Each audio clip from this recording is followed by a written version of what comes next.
más todavía a veces el gozo que permanecía dentro de la congregación cuando cantaban los hermanos, porque había, no sé, pues eran tiempos diferentes. Y había una alabanza que el otro día me acordé de cuando era joven, decía: pon tu mano en la mano del Señor de Galilea. ¿Se acuerdan, no? Pon tu mano en la mano del Señor que calma la mar. El Señor te guarda y te guía cada día sin cesar. Pon tu mano en la mano del Señor que calma la mar. Después decía: varones Galileo que estáis mirando a ese Señor del cielo. Pero era una canción que se le cantaba a Jesucristo. Amén. Hoy día hay gente que le canta el amor, ¿ya? Pero al que le debemos cantar es al Señor. Amén. Él es nuestra inspiración. Amén. Así que me acompañan, ¿qué? ¿Se puede, no? Si no me equivoco, era sol también. Sol. Así como a carrerita, era como a carrerita. ¿Se acuerdan yo, no? Así, allá. Ese se acuerda. Ya, a ver si ¿quién no se la sabe? ¿Quién no se la sabe? Ya, usted no la canta, hermano. No sigue, hermano, no sigue, ya. Una, dos, tres. Pon tu mano en la mano del Señor de Galilea. Pon tu mano en la mano del Señor que calma la mar. El Señor te guarda y te guía cada día sin cesar. Pon tu mano en la mano del Señor que calma la mar. Pon tu mano en la mano del Señor de Galilea. Pon tu mano en la mano del Señor que calma la mar. El Señor te guarda y te guía cada día sin cesar. Pon tu mano en la mano del Señor que calma la mar. Varones Galileo que están mirando a ese Señor que al cielo sube en esa nube. Un día volverá y a los salvados rescatará. Así, y una cosa yo sé que antes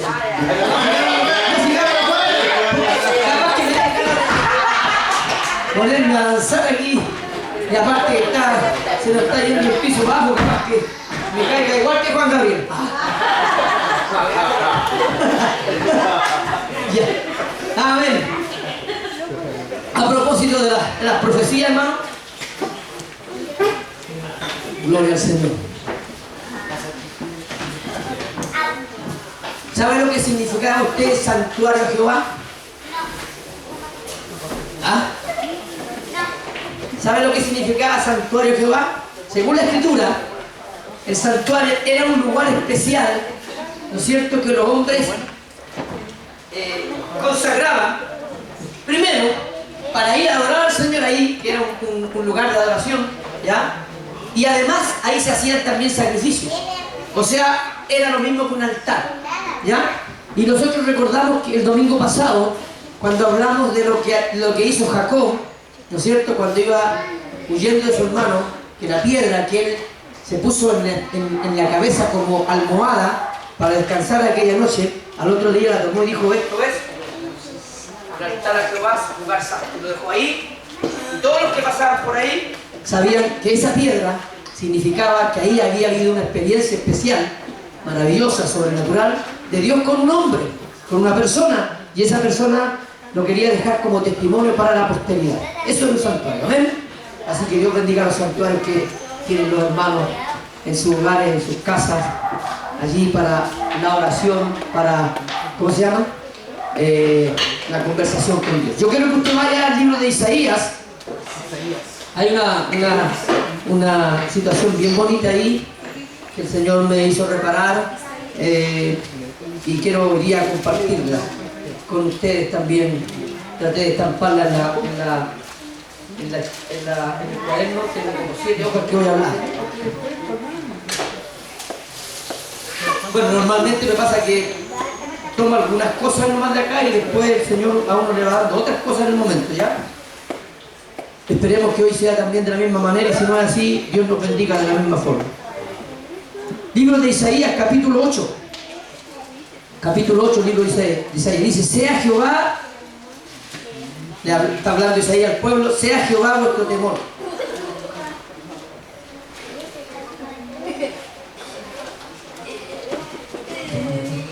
Prenda la luz, pues. Por eso me hacía así, con la luz. No, no había dicho el cabello. Sí, capítulo 8, libro de Isaías, capítulo 8, sea Jehová vuestro temor, dice. Ya, vamos a dar lectura entonces a la palabra del Señor, amén. Amén. Me dijo Jehová, toma una tabla grande y escribe en ella con caracteres legibles tocante a Maher, Salal, Hasbaz. Una palabra hebrea, y abajo, y en la traducción dice, esto es, el despojo se apresura, la presa se precipita. Eso significan esas 4 palabras. Maher, Salal, Hasbaz, está junta ahí pero separada. ¿Ya? 4 palabras que tenía que escribir ahí en la tabla. Y junté conmigo por testigos fieles al sacerdote Urías, y lo vamos a tener muy en cuenta porque es un sacerdote muy especial, al sacerdote Urías y a Zacarías, hijo de Jeberequías. Y ahora dice, y me llegué a la profetisa, la cual concibió y dio a luz un hijo. Y me dijo Jehová, ponle por nombre Maher, Salal, Hasbaz. ¿Se da cuenta que el Señor se lo dice antes al profeta y después le nace el hijo? Estamos hablando de más o menos una diferencia de 9 meses de que le habló y a que nace. Aunque el versículo seguido, nosotros tenemos que ver bien lo que está sucediendo, porque antes que el niño sepa decir papá y mamá, será quitada la riqueza ¿de dónde? De Damasco, y los despojos de Samaria delante del rey de Asiria, y van a ser atacados por este rey. Otra vez volvió Jehová a hablarme. Dice así el Señor, por cuanto desechó este pueblo las aguas de Siloé. Ese estanque de Siloé lo tenemos en el Nuevo Testamento también, que era, dice que de vez en cuando, ¿quiénes venían? Sí, dice que venía un ángel y movía las aguas, ¿ya? Que estaban quietas, y el primero que se metía ahí quedaba sano de cualquier enfermedad. De ese estanque está hablando, de esos tiempos en el estanque. Por cuanto este pueblo desechó las aguas de Siloé, que corren, dice, que se mueven lentamente, mansamente, y se regocijó con Resín y con el hijo de Remarías, con 2 reyes. He aquí, dice, por tanto, que el Señor hace subir sobre ellos, sobre esos 2 reyes, aguas de ríos. Ya no el estanque de Siloé con aguas carmelitas, dice aguas de ríos impetuosas y muchas. Esto es al rey de Asiria con todo su poder. Viene, el cual subirá sobre todos sus ríos y pasará sobre todas sus riberas. Y el último versículo dice, y pasando hasta Judá, o sea, aquí estamos hablando de Israel y de Samaria, ¿no es cierto? Y encima de Judá, que es el pueblo de Israel, inundará y pasará adelante y llegará hasta la garganta, y extendiendo sus alas llenará la anchura de tu tierra, oh Emanuel. Esto está hablando en forma metafórica, porque estamos hablando de los ríos, del estanque, a ver, ¿de qué más nos habla? Que va a inundar, que va a pasar delante de los ríos, habla de la garganta. Todo eso tiene un significado metafórico, así que vamos a tratar de entenderlo ahora juntos también, amén. Yo le puse harta atención, busqué en altos lados, porque uno como que se enreda con estas cosas, pero ahora vamos a sacar bien, amén. Si le falta luz, los hermanos la pueden prender allá atrás, ¿eh? Ya. Quiero que me atienda bien, por favor, que es importante lo que vamos a hablar hoy día. Lo primero que debemos agregar a estos 8 versículos, que este relato no parte ahí, en el versículo 1 del capítulo 8, sino que viene del capítulo 7 arrastrándose la situación, ¿ya? De ahí después lo vamos a conectar. Viene desde el capítulo 7, para que usted después lo pueda leer en la casa, si va a leer toda la historia, lea del capítulo 7 en adelante, hasta el 9. Empieza ya la idea o la historia, sigue, se suceden varias cosas, ¿no es cierto? Porque el profeta aquí que está hablando, que es Isaías, el que está siendo el receptor para poder llevarlo, ¿no es cierto? Antes de este niño que el Señor le dice que va a tener con su esposa, porque dice, me llevo a la profetisa, y profetisa la llamaban porque era la esposa del profeta, la esposa. Entonces, este niño que Dios le profetiza al profeta, ¿no es cierto?, le nace y le pone el nombre que el Señor ya le había dicho antes, 9 meses antes, pero otro tiempo antes, más o menos 12 meses antes más, el Señor le había hablado a Isaías de la misma forma, le había dicho, preséntate con tu hijo, o el hijo mayor, ¿ya?, que tiene significados totalmente diferentes, pero tiene que ver todo con la situación que se empieza a vivir en el capítulo 7, como le decía yo, y termina en el capítulo 9. Los primeros 7 versículos del capítulo 9, ahí termina recién la historia que estamos viendo en estos 8 versículos, una parte de ella. Lo voy a decir ahora en las palabras más ordenadas. Lo primero que debemos agregar es que los primeros 7 versículos del capítulo 9 también pertenecen al capítulo 8, todo el capítulo 8, y que el capítulo 8 es la continuación del capítulo 7, pero en un periodo posterior, ¿ya? Si nosotros, por ejemplo, vamos al capítulo 8, tenga la Biblia abierta, versículo 4, dice así: porque antes que el niño sepa decir papá y mamá, será quitada la riqueza de Damasco, despojo de Samaria delante del rey de Asiria. ¿Ya? Y ahora vaya conmigo al 7, que es ahí donde empieza todo este asunto.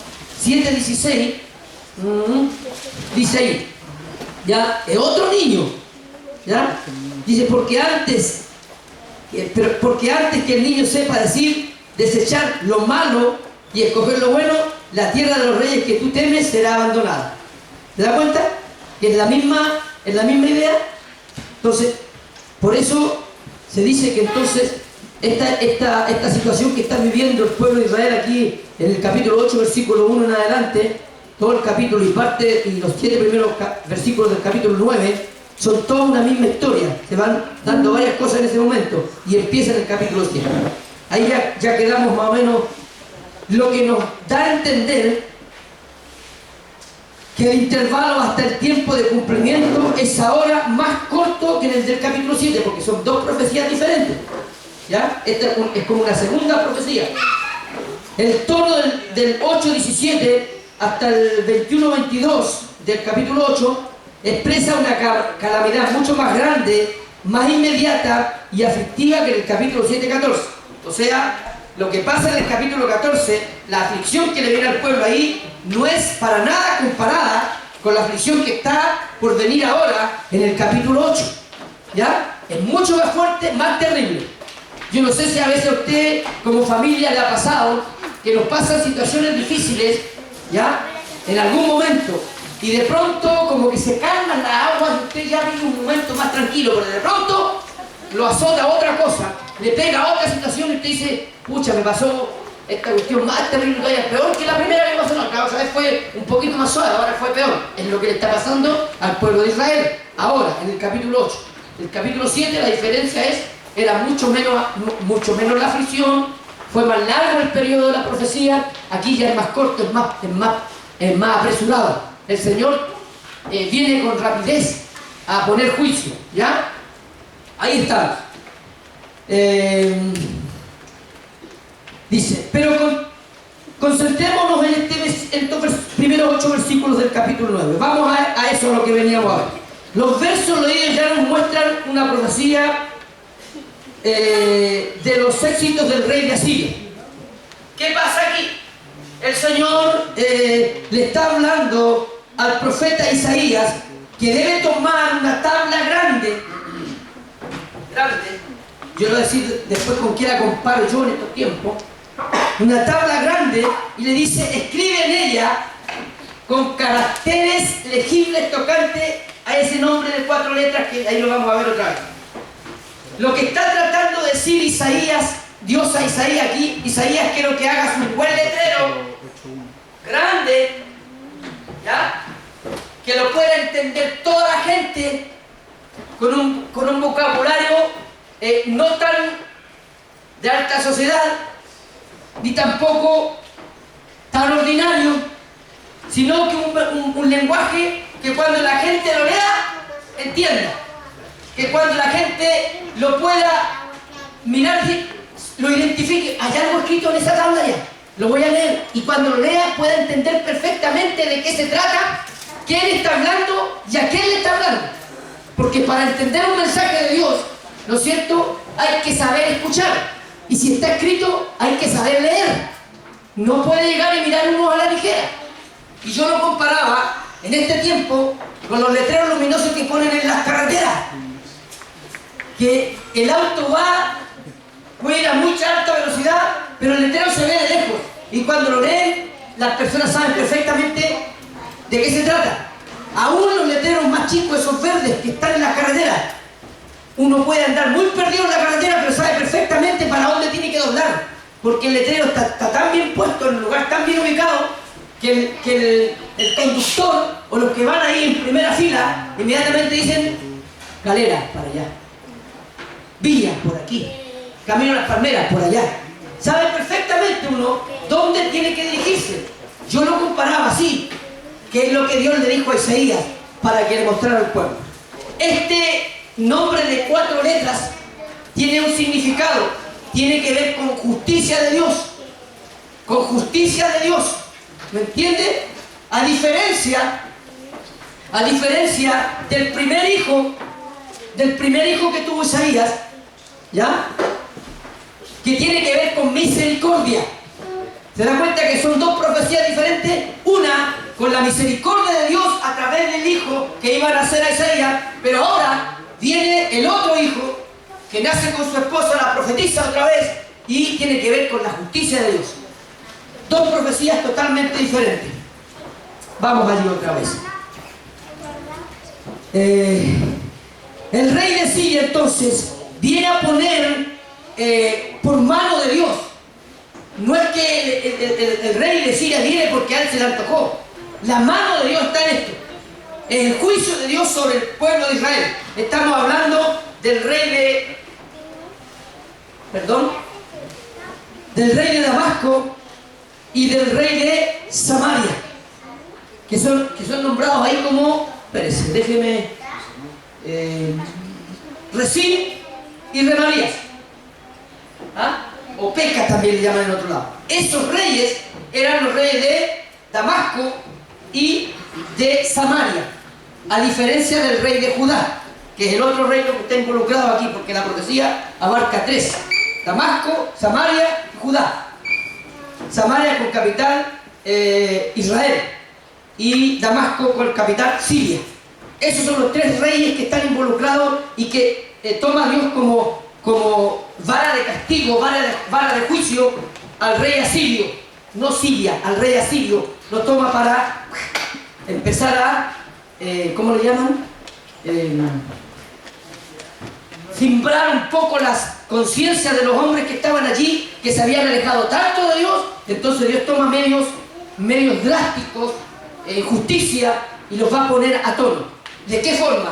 A los 2 reyes, primero al de Damasco y al de Samaria, dice que los va a humillar hasta más poder, porque ellos se han contaminado de tal forma que no respetan nada. No hay ningún respeto, no hay ningún temor, no hay nada que los acerque a Dios. Al contrario, cada vez es peor. Y dice que al rey de Judá le va a hacer pasar el susto de su vida.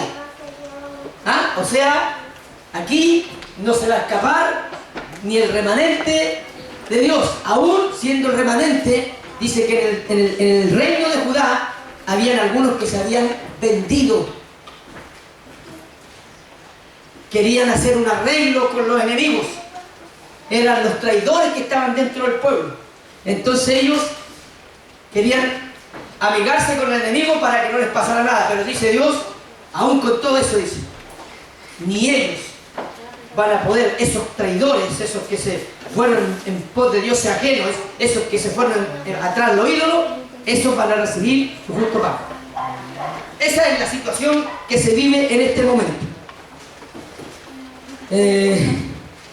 Entonces los versos muestran la profecía de los éxitos o de las victorias que el rey de Asiria traía contra Damasco, con capital Siria, y contra Samaria, capital Israel. Y además también incluye a Judá. Y se trata de que los primeros serían totalmente devastados, raídos, aniquilados por el rey de Asiria, mientras que al tercero le propinaría el susto mayor, mayúsculo, o sea, el susto de su vida. ¿Le ha pasado a usted a veces que a un niño, para hacerlo escarmentar, usted le ha hecho pasar el susto de su vida, pero con el único propósito de qué? ¿Para qué usted le hace pasar el susto de su vida a su hijo? Para que aprendan, ¿ah? Para que tomen escarmiento, porque algunos ni ahí, ni con el escarmiento aprenden, ¿ya? El que se acostumbra a mentir, va a costar mucho sacarle la mentira de encima, aunque usted le esté dando susto todos los días, aunque usted esté colocando, ¿cómo se llama? El hacha a la raíz, él no va a tomar escarmiento porque se acostumbró. Y si alguna vez llega a entender que lo único que el papá quiere es ponerlo en línea, ese hombre va a ser el hombre más fiel al papá. Lo que pasa con nosotros, con los hermanos, ¿ya? Cuando a veces Dios nos hace pasar el susto de nuestras vidas, entendemos que lo único que Dios quiso siempre, cuando nos pasaran esos sustitos medios pequeños, es que nosotros nos enrolemos y seamos fieles a Dios. Y no volvamos atrás, no claudiquemos, no vacilemos, no dudemos nunca, seamos siempre fieles a Dios. Es lo que Dios quiere con nosotros. Sí. Primero, el orden del Señor para el profeta está totalmente claro. Le dijo: toma una tabla grande y escribe lo que te voy a decir. Trata de hacerlo clarito. Ponlo con un una buena escritura, de una forma que todos puedan leerla. Ojalá, ahí yo me acordé del letrero, o sea, un letrero luminoso, porque normalmente el letrero luminoso, cuando hacen los destellos, la gente inmediatamente repara en qué hay escrito ahí, o qué figura, o qué artista, o qué cosas están pidiendo, o qué están regalando. La gente inmediatamente se fija en eso. Entonces era prácticamente lo que Dios le estaba pidiendo al profeta, que hiciera un letrero luminoso para que todos pudieran reparar en lo que se estaba mostrando y de ahí se fijaran bien qué es lo que decía ahí. Con el objetivo de que cuando ya haya ocurrido lo que está ahí proféticamente hablado en el letrero, ya sepan todos que fue Dios el que envió esa catástrofe y no otro. Libro de Juan. Si usted va conmigo al libro de Juan, vamos al Nuevo Testamento. Libro de Juan.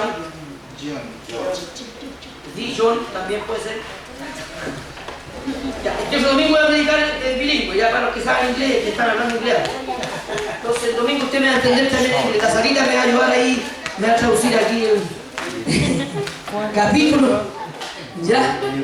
Sepan todo que fue Dios lo que dio y no lo envió en otro. Libro de Juan, capítulo 14. Juan 14. Versículo 29. Esto está bajo el subtítulo La promesa del Espíritu Santo. ¿Se acuerdan lo que dijo Cristo? Es necesario, proféticamente hablando, es necesario de que yo me vaya. ¿Para qué? Porque de esa forma viene otro consolador. Yo a ustedes les he servido de consuelo todo este tiempo, pero si yo me voy, viene otro consolador. Si yo no me voy, yo tengo que resucitar, tengo que irme. Esa es la forma de que venga el otro consolador. Ustedes no pueden retenerme aquí, porque los discípulos querían que se quedara. El Señor dijo: es necesario que yo me vaya para que venga el otro consolador, proféticamente hablando. Y en el versículo 29 del capítulo 14 dice: ya se los he dicho ahora, se los digo antes que suceda, para que cuando suceda, ¿qué dice? Crean. Es lo mismo que está haciendo Dios ahora con Isaías para el pueblo. Escribe esta tabla con letra grande. Y ahí va a haber una profecía. Esa profecía tiene que ver con la devastación de Damasco, la devastación de Samaria, y cuando suceda, se acuerden que fui yo el que envió eso.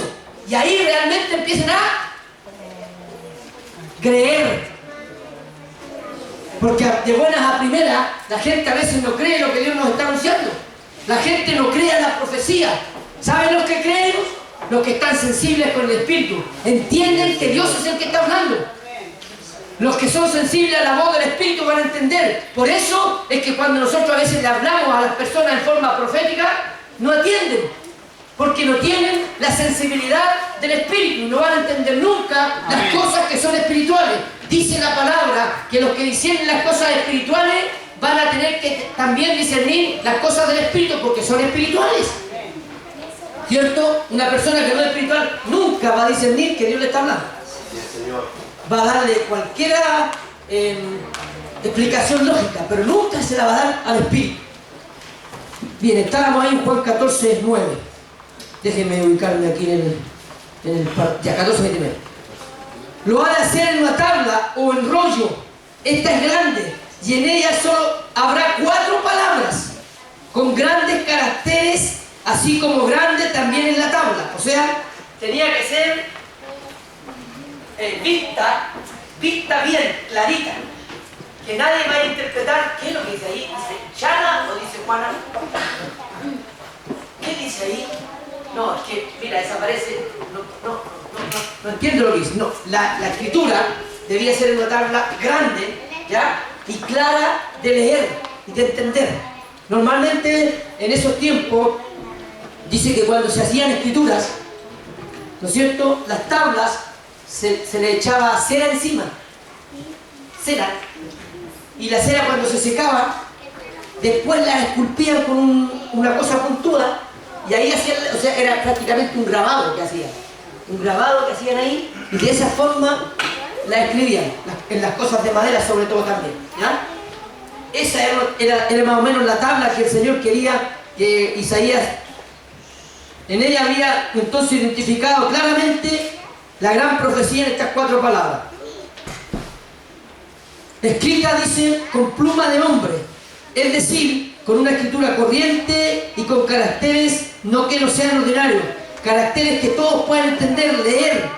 Así nadie desconocería ni tendría duda de lo que ha de acontecer en esas 4 palabras. Versículo 1. Vamos otra vez a Isaías 8. Me dijo, toma una tabla grande y escribe con caracteres legibles ¿a qué? Tocantes a estas 4 palabras. Majer, Salal, Casbaz. Despojo se apresura, la presa se precipita. ¿Ya? Esto es rápido, decía el Señor. Y estamos hablando de un tiempo de más o menos 3 años. Porque son 9 meses en que se iba a demorar o iba a gestarse el niño que había de nacer con ese nombre, Majer. ¿Qué más? ¿Lo tiene ahí o no? Majer, Salal, Casbaz. Ese era el nombre que Dios le había dicho a Isaías que le pusiera a la persona en esa tabla. Todavía no le hablaba del hijo. ¿Ya? No le dijo que al hijo le iba a poner eso. Él le dijo, en esa tabla tú vas a escribir esas 4 palabras. Nada más. Después dice, le dijo, anda, ¿ya? Busca unos testigos de confiar, testigos que tengan, ¿cómo se llama? Crédito dentro del pueblo, ¿no es cierto? Llévalos y acércate a tu esposa, tómala otra vez, vive con ella, conócela nuevamente y te van a hacer un hijo. Y a ese hijo le vas a poner las mismas palabras que yo te hice escribir en la tabla. Aquí se juntan entonces las situaciones. Aquí ahora Isaías comienza a entender un poco lo que Dios quiere. Y después le dice, mientras el niño no aprenda a decir ni papá ni mamá, va a estar todo tranquilo, no va a pasar nada. Y estamos hablando más o menos, según lo que nos da a entender la escritura, de más o menos de un niño entre 2 o 3 años. O sea, si hablamos de 2 años, más los 9 meses, de un niño de 2 años, 9 meses, 3 años. 3 años, póngalo usted. Se iba a demorar esta profecía en cumplirse. Lo que venía contra Damasco, contra Samaria y contra Judá. 3 años nada más. Es rápido. ¿Ya? Era rápido. Si nosotros ahora encontramos que el tiempo es rápido, ellos también lo encontraban rápido ahí. 3 años era poco. Era muy rápido, porque la otra profecía del capítulo 7, que tiene que ver con la misericordia del Señor, tuvo un poco más de tiempo. Se demoró un poco más, pero esta iba a ser en 3 años. En 3 años debe llegar una devastación tremenda sobre Samaria, sobre Damasco, iba a tocar, iba a darle un apretón también a Judá. Hasta ahí vamos. Con pluma de hombre, legible, todo la voy a entender.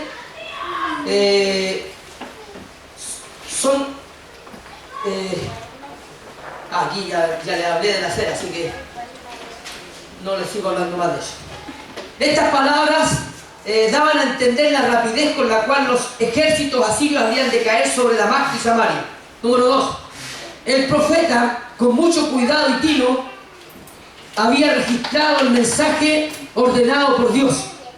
No era solamente escribir una tabla, ahora tenía que estar con su esposa, que su esposa concibiera, y el niño iba a ser llamado Magel, Salal, Casbas. Así se llamaba el niño. Ya. Pero Dios tenía más. Debía tomar 2 personas que serían testigos fieles, es decir, hombres tenidos por el pueblo como dignos de crédito. Uno, dice el versículo 2, era Urías, era un sacerdote. Este sacerdote era bien particular. Era muy amigo del rey Acaz. ¿Saben quién era Acaz? ¿Se acuerdan de algún profeta? Elías. ¿Ya? Este sacerdote, el sacerdote Urías, era compinche con Acaz, de todas las fechorías. Este era el sacerdote mano derecha que tenía Acaz. Cualquier cosa que él quería decir, llamaba al sacerdote, hacían el argumento y lo lanzaban. Era un sacerdote que no era sacerdote de Dios, primero. ¿Ya? Y Dios le tenía misericordia a Acaz. ¿Sabe por qué? ¿Se ha preguntado usted por qué Dios le tuvo tanta misericordia a Acaz y no terminó como Jezabel? Porque Acaz venía por la descendencia de David. Y Dios había hecho un pacto con David, acuérdense. Dios había hecho un pacto con David, un acuerdo. Le había dicho él que nunca iba a faltar un rey sobre el trono de Judá. Amén. Y que él lo iba a guardar siempre. Esa fue la única razón por la que Acaz no murió como murió Jezabel. El sacerdote Urías entonces era cómplice de Acaz en toda la idolatría, en toda la inmoralidad, y por lo tanto un testigo que no se presentaría para ayudar al profeta de Dios. O sea, si Urías aceptó ser el testigo frente a esta profecía que venía, él podría haber desacreditado al profeta, pero no. El profeta Isaías lo escogió porque sabía que él, si alguna cosa iba a hacer, iba a decir la verdad en ese momento. Así que Urías fue uno de los testigos que Dios hizo escoger a Isaías para que leyera el papelito y después fuera con su esposa y se diera cuenta de lo que Dios estaba haciendo. Un testigo que prestaría para ayudar al profeta no sería él. Al construir una profecía, puede haberse, él no iba a desacreditar la profecía, la iba a avalar, porque era testigo fiel en ese momento. Segunda de Reyes, para que usted vea de qué tipo era ¿cómo se llama Urías? Segunda de Reyes, capítulo 16, vamos allá. 16. Versículo 10 y 11, dice así. Después, aquí está Acaz. Después que el rey Acaz fue a encontrar a Tiglat-Pileser, que era el rey de Asiria en Damasco, y cuando vio el rey Acaz el altar que estaba en Damasco, que había hecho Tiglat-Pileser, envió al sacerdote Urías, que era su compañero fiel, el diseño y la descripción del altar conforme a todo lo que estaba hecho ahí. Y el sacerdote Urías edificó el altar conforme a todo lo que el rey Acaz había enviado a Damasco. Así lo hizo el sacerdote Urías, entre tanto que el rey Acaz venía a Damasco. ¿Se da cuenta? Él hacía todo lo que el rey le decía. Era el perrito faldero que tenía. Así que si un testigo podía estar bien colocado ahí, ese era Urías. ¿Ya? Vamos, otra vez.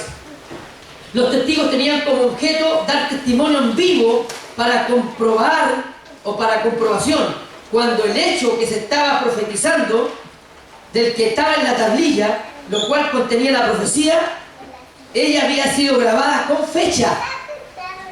No era solamente la profecía, estaba el día y la hora en que Dios le dijo al profeta que lo hiciera. ¿Ya? Entonces ellos iban a corroborar eso, si estaba bien o no, en el tiempo en que aquella profecía fuera efectuada. El otro era Zacarías. Perdón, vamos allá otra vez. El otro era Zacarías, hijo de Jeberequías, que era también uno de los testigos. Dos personas que a la postre iban a hacer o iban a dar testimonio de que lo que estaba pasando no era otra cosa que la mano de Dios sobre el pueblo. Necesitamos hoy día gente como Isaías, hermano. Amén. Que sea receptor de la palabra profética de ciencia poderosa que Dios quiere enviar a la iglesia. Necesitamos gente como Isaías, porque los testigos están, somos nosotros, pero nos faltan los hombres receptores de la fiel transmisión que Dios quiere hacerle a la iglesia. Porque Dios sí quiere hablar con su iglesia. Pero hoy día los tiempos morales han corrompido hasta la iglesia, han corrompido hasta los más fieles, han corrompido hasta que esos que anduvieron siempre con Dios los han corrompido. La Biblia dice así, hermano, porque a veces nosotros endiosamos a las personas y decimos, no, es muy bueno, yo no encuentro nada malo a esa persona. La Biblia dice así: no hay ningún hombre que no haya pecado. Si no me creen, aquí se lo va a leer al tiro. Libro de Eclesiastés, capítulo 7, versículo 20. Ciertamente, esto es verdad, esto es cierto, no hay hombre justo en la tierra. ¿Me escuchó? Así es. Que haga el bien y nunca peque. No hay ninguno. Todos nos equivocamos. Todos cometemos errores. Todos a veces hacemos algo que no está bien con los mandamientos de Dios. Por eso es que el Señor decía, cuando tú indiques a una persona, primero sácate la viga de tu ojo y después anda y sácale la paja que tiene en el dedo. Porque todos, ninguno de nosotros se escapa. Hemos pecado. Gloria a Dios, por eso tenemos que reconocerlo, ¿no?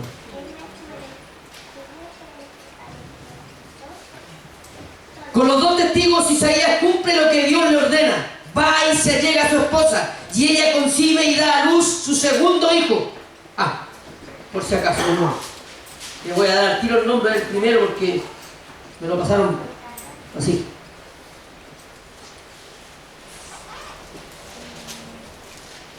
Capítulo 7, versículo 1 dice: aconteció en los días del rey Acaz, hijo de Jotam, hijo de Usías, rey de Judá, que Rezín, rey de Siria, y Peca, hijo de Remaría, ahí están los dos, ¿ven?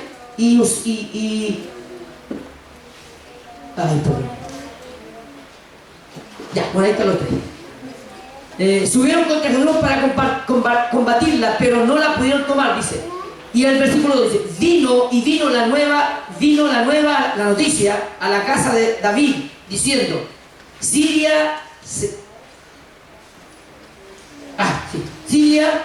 y y se ha confederado, o sea, se unieron, se aliaron con Efraín y se le estremeció el corazón y el corazón de su pueblo como se estremecen los árboles del monte a causa del viento. Entonces dijo Jehová a Isaías, le habla el profeta: sal ahora al encuentro de Acaz, del rey, tú y Sear-Jasub, tu hijo. Ese es nuestro hijo, el primero. ¿Ya? Sear-Jasub, tu hijo. Significa, ahí abajo está, un remanente volverá, que tiene que ver con la misericordia de Dios que quiere hacer con el pueblo. ¿Ya? Ahí está el otro hijo, antes que se me olvide y usted pregunte: ¿y cuál es el otro hijo? Ahí está, Sear-Jasub. Y ella concibió y dio a luz a su segundo hijo que había de ser un mensaje vivo en carne de la profecía, ya que se llamaría Maher-Shalal-Hasbaz.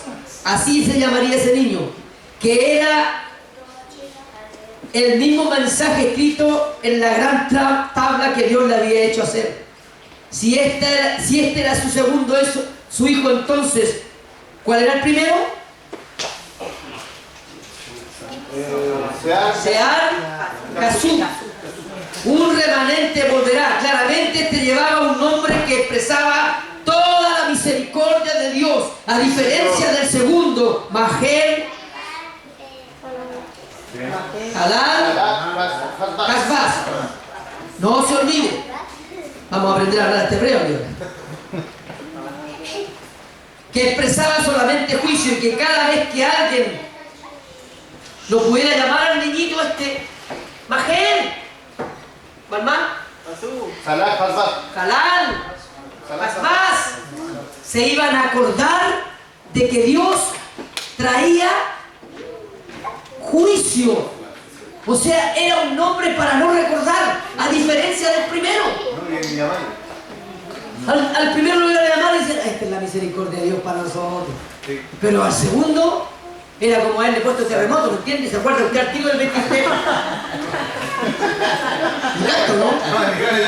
Terremoto, si capaz que terremoto a otro. Era una cosa así. ¿Me capta? Al primero no. Era como decir Navidad. ¿Sabía usted que en la Navidad se hacen regalos? Era algo bonito. Era algo que daba gusto nombrarlo. Pero no. Se iban a recordar que pronto venía el desastre, que pronto venía la devastación. Y no venía solamente para Damasco y para Samaria, también venía un remesón para el pueblo de Dios, para Judá, que eran los que se habían mantenido de alguna manera, ¿no es cierto?, al lado de Dios. Pero que aún así, dentro de esa nación, en Judá, había algunos que estaban ¿cómo se le dice? Atornillando al revés. Siempre en las naciones, en los pueblos, hay gente que atornilla al revés. Nacen en la nación, son chilenos, todo lo que se quiera, pero de pronto empiezan, en vez de ayudar a la nación, a atornillar para allá, atornillan para el otro lado y se alian con el enemigo y empiezan a pasar información que no debieran.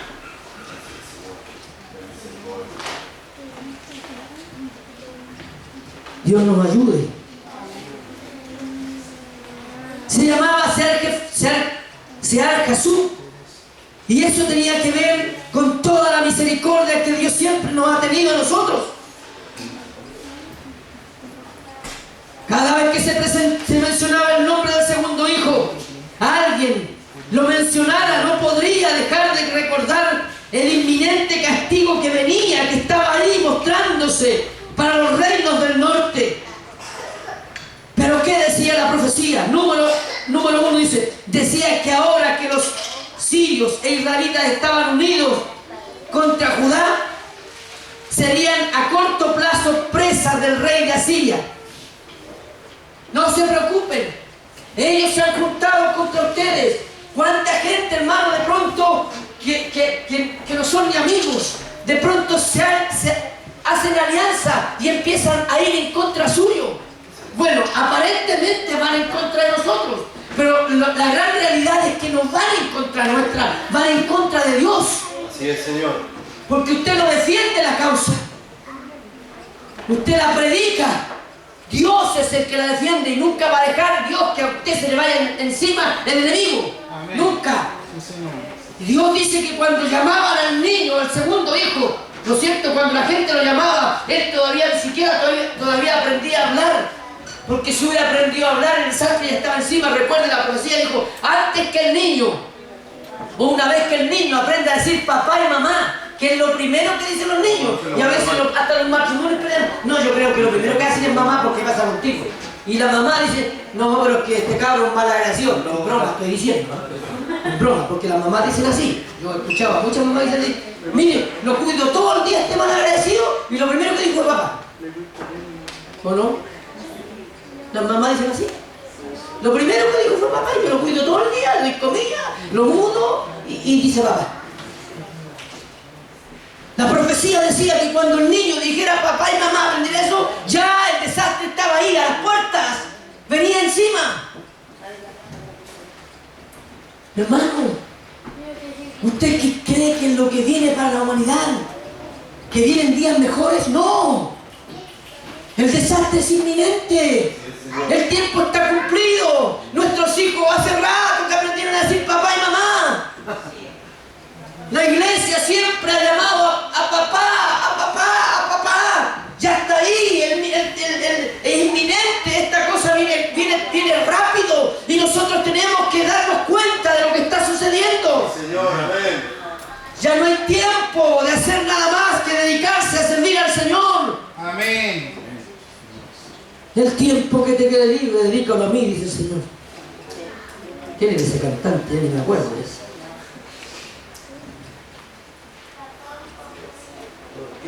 No importa que se unan contra ti, no importa que haya alianza, porque a corto plazo el Señor vendrá con su justicia. Amén.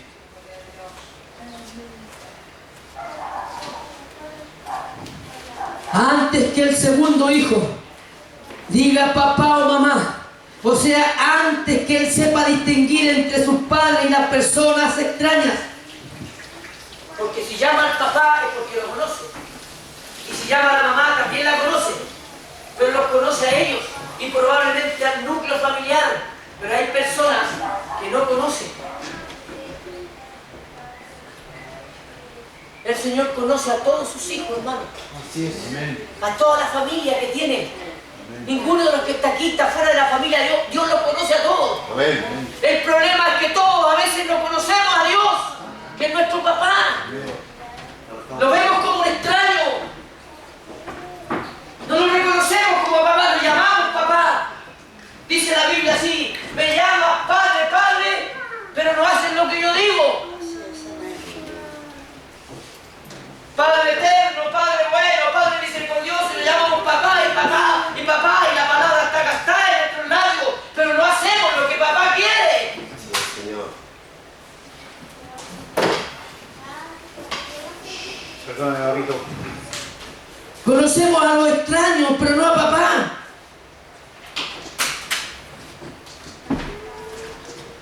Esta señal sería a muy temprana edad, sin esperar la edad del discernimiento entre lo bueno y lo malo, que es más o menos en ese tiempo eran los 12 o 13 años. Hoy día los cabros chicos a los 4 años saben lo que es lo malo y bueno ahora ya. En este breve tiempo, no superaron a los 2 o 3 años, la riqueza de Damasco y los despojos de Samaria serían llevados como trofeos de victoria ante el rey de Asiria. ¿Saben quién era ese? El que leímos allá en Segunda de Reyes. Tiglat-Pileser III. Y estos son los años más o menos 745 a 727 a.C. En ese tiempo se estaba desarrollando esta situación. Además, por cuanto habían aún en Judá muchos que estaban a favor de Israel, de los reinos del norte, ¿no es cierto? Y desafectados completamente de la casa de David o del linaje de David, Dios les había de castigar también a ellos por mano del rey de Asiria. Capítulo 8, versículo 6 al 8. Por cuanto desechó este pueblo, esa palabra, este pueblo tiene que ver con Judá. Por cuanto desechó este pueblo las aguas de Siloé que corren mansamente y se regocijó, se alegró con todos los paganos del norte, con los de Damasco y con los de Samaria. Él le gustaba estar allá, a él le gustaba ir a la fiesta de Damasco, a las fiestas de Samaria, le gustaba estar en los carretes, le gustaba estar allá, donde todos los mundanos corren. A este pueblo le gustó estar ahí, se desafectó, se desalineó, se cortó solo del linaje de David, de los que querían buscar a Dios, se cortó solo. Yo nunca le dije nada, él quería estar allá, dice, por cuanto este pueblo dejó las aguas de Siloé y corrieron, dice, se fueron y se regocijaron con el hijo de Remarías, con Damasco y con Samaria. He aquí, dice el Señor, por tanto, voy a hacer subir sobre ellos las aguas de los ríos impetuosas.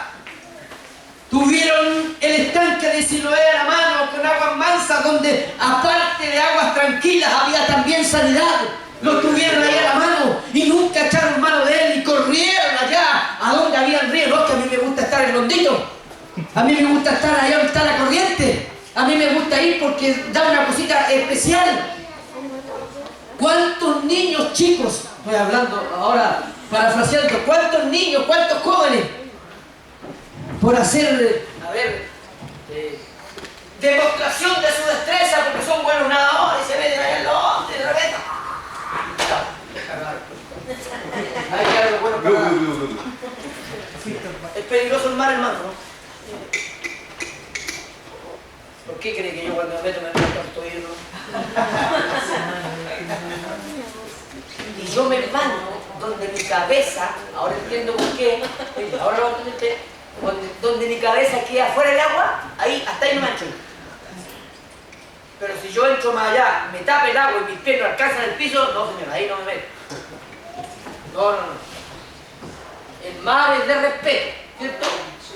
Así como mi hermano Rolo, cuando llega y pasa delante de cualquier varón de ahí de la naval que es mayor que él en grado, él tiene que hacerlo.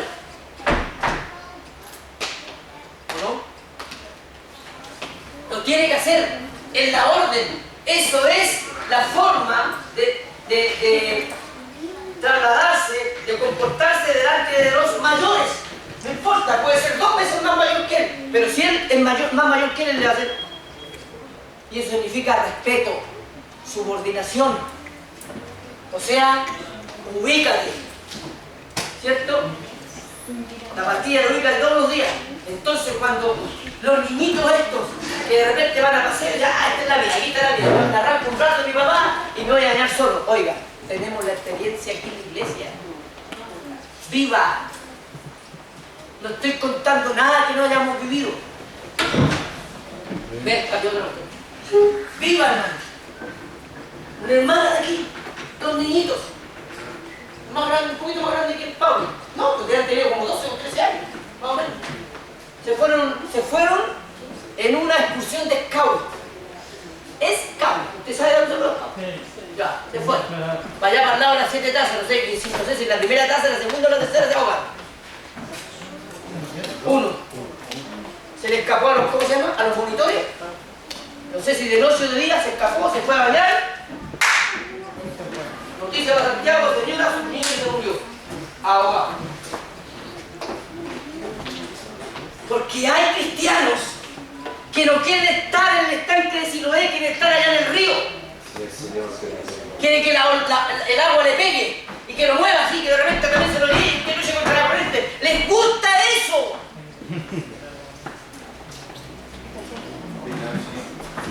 Justamente, ayúdame, Señor. Ay, Señor. El pecado de esos que estaban allí tratando de amigarse con los de Samaria y con los de Damasco fue que no se sentían a gusto en Judá porque era todo muy calmado, muy fome, tipo. Estos no han nunca una fiestecita, no se mueven, no mueven la payasa y no se les mueve el cuerpo. No, es fome la cuestión ahí. ¿Cómo no vamos a bailar en la zumba, pues?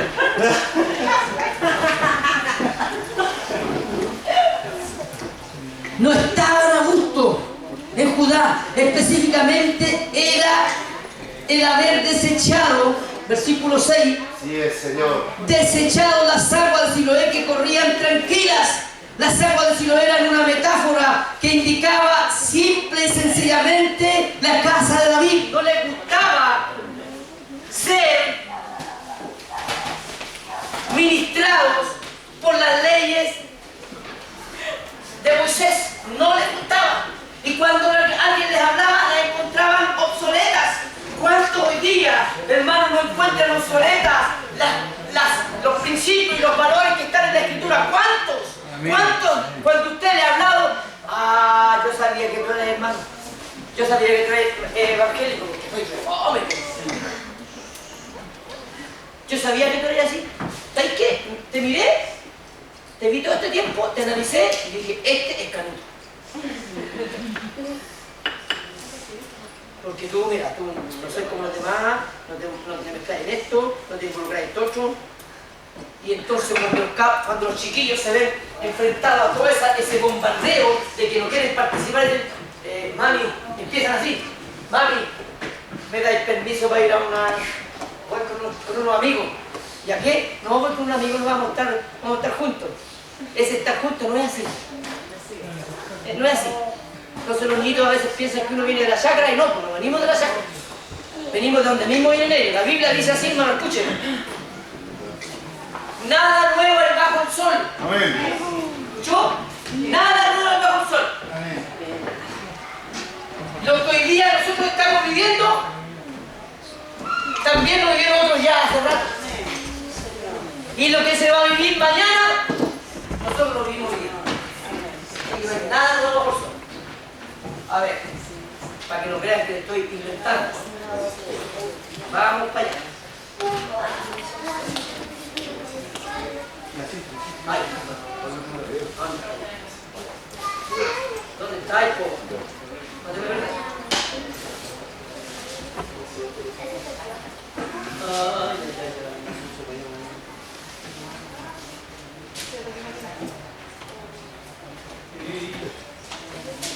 Si lo encuentro, lo voy a buscar igual.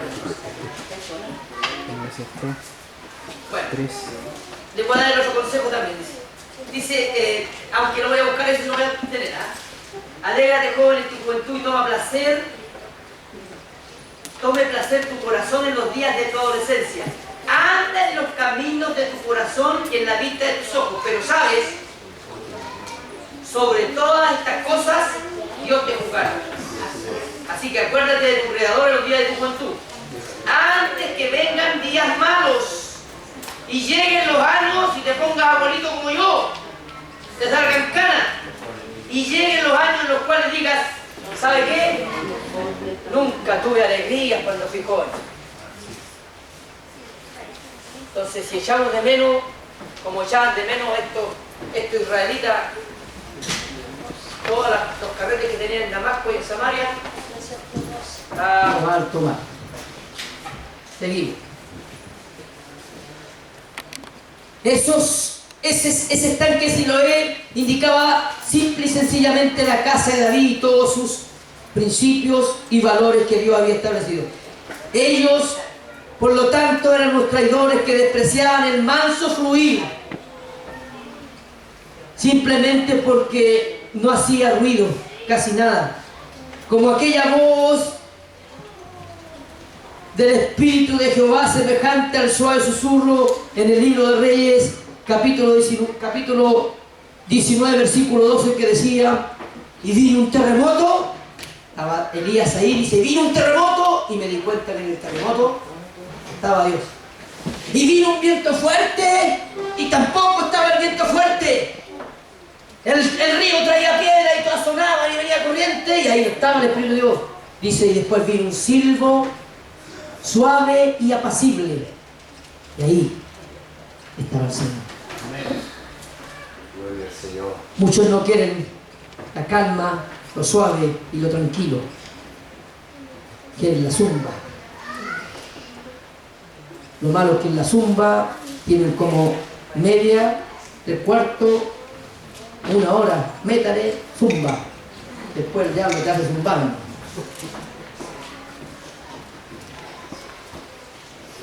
Ay, Señor. Se regocijaban con los enemigos del norte, aquellos traidores. Lo que realmente querían expresar era el gran deseo de llegar a un acuerdo con el enemigo. Hermanos, el enemigo no hace acuerdo, el enemigo traiciona. El enemigo te dice que sí, el enemigo te acepta, el enemigo te dice claro, ven nomás, pero después las puñaladas por la espalda. Así es el diablo. La casa de David en ese entonces era débil. Recuerde que era una sola tribu, aunque presentaba igualmente el dominio teocrático de Dios. Si le vamos a ese sentido, sería así. Podríamos decir que Siloé expresaba el beneficio y dominio de Jehová en su reino teocrático, regido mediante la instrumentalidad de la casa de David, aún presente. Entonces Siloé contrastaba con el violento Éufrates, río que tipificaba en ese momento a Asiria. Versículo 7, lo lee usted. Este pueblo, decía yo, se refiere a Judá, que también tuvo el deseo, allí algunos dentro de ahí, de buscar una alianza con Asiria. Por lo tanto también está dentro de la censura del capítulo 7 que decíamos, empezaba todo esto, versículo 17. Las naciones crían con frecuencia en su seno víboras, hermanos, que luego comen de su pan, mientras fomentan los intereses de los enemigos de la patria. Estoy terminando. Pero Dios no dejará que ninguno que se vuelva a la idolatría escape del castigo en juicio que Dios tiene para todos aquellos que vuelven y blasfeman contra el nombre de Jesucristo. El rey de Asiria habría de infligir, aleluya, un severo castigo a Damasco y Samaria. En el capítulo 8, versículos 7 y 8. Los que desecharon las mansas aguas de Siloé también serían anegados por las bravías ondas, por las aguas del río, del gran Éufrates. Dios de alguna manera les estaba diciendo de esta forma: bueno, si ustedes admiran tanto a Samaria y a Damasco, si a ustedes les gustan tanto ser fan de aquellas personas, si a ustedes les gusta tanto estar metidos en todas sus orgías, ahora van a tener bastante de todo eso. El rey de Asiria caerá sobre ustedes como diluvio, de tal forma que les hará llegar el agua a sus propias gargantas. Versículo 8b. Más bien dicho, hasta poner asedio a la propia Jerusalén allí en Judá. Pero demos gracias, hermanos, demos gracias a nuestro Señor, que aún en el peor de los diluvios, Él tiene el poder para mantener nuestras cabezas, como decía yo, fuera del agua, las cabezas de sus hijos, aquellos que creen, aquellos que confían en el poder de Dios. Aleluya. Que podrá llegar el agua a los tobillos, a las caderas, a los hombros, pero Dios de alguna manera hará que tu cabeza siempre esté fuera del agua y no puedas ahogarte. Gracias, papito. Gracias, Señor. Así que hay que darle gracias a ese Dios que ha sido tan bueno con nosotros. Él con su poder por encima de todas las aguas pondrá nuestras cabezas.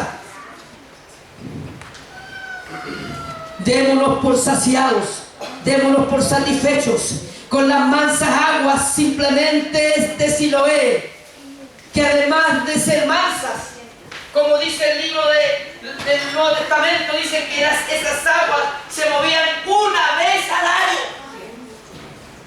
Venía, para entender ahí la palabra, dice que venía un ángel y las revolvía, las movía, las agitaba, porque eran muy tranquilas, parecía que no se movían. Yo una vez estuve en Corbún Machicura, en el canal ese grande que hay, es un canal inmenso, parecido al que está ahí en el Sajón de la Guada, canalizado así con cemento, pero inmenso, hermano, inmenso. Y usted mire el agua y no se mueve. No se mueve, usted la ve así, oh, ¿qué no está? Parece que no corriera para ningún lado. Pero dicen que la persona que cae ahí, porque está hecho de tal forma que las personas que entran no salen. Tiene que haber alguna persona con una cuerda, porque las corrientes, arriba se ve manso, pero abajo hay unas corrientes tremendas que lo arrastran vehículos, lo que caiga ahí, o sea, se perdió. Si no hay personas a mano ahí para salvavidas, se muere. Gloria al Señor. Este estanque de Siloé era quieto, quieto, quieto. Igual tenía un movimiento, pero muy pequeño. Pero de vez en cuando, una vez al año, dice la palabra que venía un ángel del Señor y movía la agua del estanque. Y habían personas, muchas personas, todos los necesitados, todos los enfermos, todos los que estaban ahí, todos querían entrar. Porque el primero que entraba, dice la palabra, era sano de toda enfermedad, de todo azote. Por eso es que el hombre que estaba allí, cuando oyó que venía Jesús y el Señor le preguntó, ¿qué pasa contigo? No, lo que pasa es que una vez al año se mueven las aguas y yo quiero entrar porque quiero ser sano y no puedo, hay quien me lleve. Fue sano. El hombre llegó. Porque Dios en ese estanque de Siloé no solamente, hermano, te hará tener paz, sino que también tendrá sanidad para todo lo que tú tienes. Traerá consuelo, traerá el beneficio que tú se lo pidas. Y dice la palabra que nosotros debiéramos estar satisfechos con tener el estanque de Siloé a nuestro lado para el momento en que lo requiramos. Si es sanidad, ahí va a estar. Amén. Alabado sea su nombre. Gracias, papito, tu palabra, Señor. Son aguas curativas, porque las corrientes impetuosas, y mi hermano Rorro probablemente va a decir un amén, porque las corrientes impetuosas son siempre peligrosas. ¿Sí, pues, hermano? Los que se tiran al río Mapocho, lleva corriente, la cuestión es bajito, pero lleva corriente, y esa corriente te arrastra y te hace golpear contra todas las piedras que hay ahí, de morir. Yo que tengo buenos peces con la pluma de ganso, me caigo ahí y me muero en 2 tiempos. Me azota la cuestión para todos lados. ¿Me entiende? Toda corriente impetuosa siempre va a ser peligrosa. Siempre. No la mire, huevo, hermano. Las corrientes son peligrosas y sobre todo si es impetuosa. Por último, al terminar el versículo 8, y esta es la gran bendición que tenemos nosotros, mire lo que dice el versículo 8 al final, dice: y pasando hasta Judá, ese río impetuoso, esa devastación que le va a llegar al cuello a esos que creen, porque los traidores, dice la palabra, que aquellos que se aliaron con Samaria y con Damasco iban a ser igualmente castigados, pero los que creían, dice que el agua iba a llegar hasta Jerusalén, el sitio hasta Jerusalén, pero no iban a ser ahogados los que confiaban y los que creían en Dios, los que se habían mantenido. Al terminar el versículo 8 dice: pasando hasta Judá, inundará y pasará por delante y llegará hasta las propias gargantas, y extendiendo sus alas llenará la anchura de tu tierra, oh Emanuel. ¿Qué significa Emanuel? ¿Cuánto? Dígalo fuerte. Dios con nosotros. Dios con nosotros. Bendito sea su nombre. La metáfora cambia completamente el texto sagrado. El texto sagrado contempla a los ejércitos asirios como una gran ave de presa que extiende sus alas hasta abarcar toda la anchura de la tierra de Judá. Pero aún así, hermano, ponga atención, no pasemos por alto la última frase del versículo 8, porque aunque el rey de Asiria extienda sus alas de su gran ejército por toda nuestra tierra, por toda nuestra casa, en toda nuestra familia, esta tierra es la tierra del Mesías. Tierra de Dios en tu casa, tierra santa donde tú vives, es tierra santa donde tú pisas, donde tú oras todos los días, es tierra santa. Dios la aparcó para ti, para que vivas tú y tu familia. Allí está la tierra de Manuel. Dios está contigo. Aleluya. No importa que vengan los ríos, que vengan, la tierra donde yo vivo es tierra santa, por tanto es tierra bendita, escogida para el pueblo de Dios. Dios la escogió para ti, donde quiera que estés viviendo por ahora. Sí, Señor. Porque Dios cuando quiere te saca de allí donde estás y te lleva a un lugar mejor. Es una tierra escogida, tierra apartada, tierra santa, y no le faltará nunca la protección del Dios fuerte, del Dios poderoso, del Rey de Reyes, del Rey eterno, del Señor de los Señores, del gran Dios de dioses. Amén. Nunca nos faltará esa protección. Y si tú lo estás dudando, tienes que ponerte de rodillas y pedirle perdón al Señor, porque el lugar que Dios te ha dado fue lo que Dios escogió para ti y tu familia. Gracias, Señor. Aunque el rey así ya venga, déjalo que venga. Él viene confiado. Él viene confiado en destruirte porque Él tiene sus ejércitos. Él viene armado, viene preparado. No importa, aunque tú no estés preparado en la guerra, aunque tú no estés preparado en sabiduría, en escatología y en lo que venga, no importa. La tierra tuya es tierra que se llama Emmanuel y Dios está contigo. Gracias, Señor. Aleluya. Ponte en pie, hermano.